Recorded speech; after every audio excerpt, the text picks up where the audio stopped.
الله محمد رسول الله لا إله إلا الله محمد رسول الله لا إله إلا الله محمد رسول الله لا إله إلا الله محمد بسم اللہ الرحمن الرحیم۔ کتاب المسائل سبق نمبر 22۔ ذبح کے وقت دعائیہ کلمہ پڑھنے سے جانور حلال نہ ہوگا۔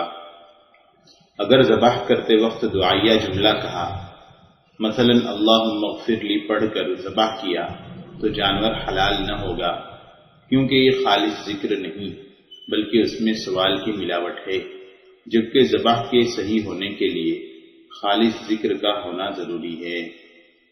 ایک بسم اللہ سے کئی جانور ذبح کرنا، اس مسئلے کی دو صورتیں ہیں۔ نمبر 1، اگر دو جانوروں کو ایک کے اوپر ایک لٹایا اور بسم اللہ پڑھ کر ایک ہی حرکت سے دونوں کو ذبح کر دے تو دونوں حلال ہو جائیں گے۔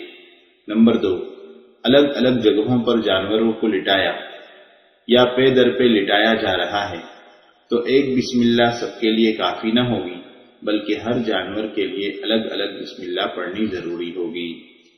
ذبح میں معاونت کرنے والے بھی بسم اللہ پڑھیں۔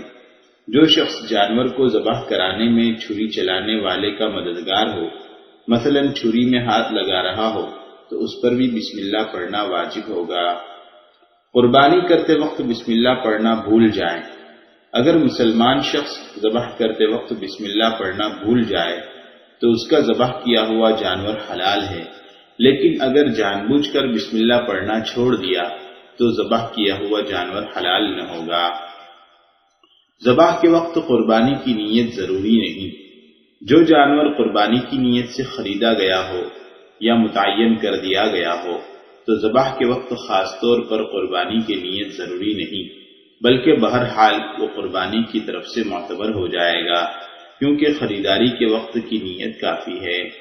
متعینہ جانور دوسرے کے نام سے ذبح کرنا، جو جانور کسی شخص نے اپنے لیے متعین کر رکھا تھا پھر اسے دوسرے کی طرف سے ذبح کر دیا گیا تو بھی یہ مالک کی طرف سے ہی سمجھا جائے گا، کیونکہ متعین جانور میں دوسرے کی نیت کا اعتبار نہیں ہوتا ہے۔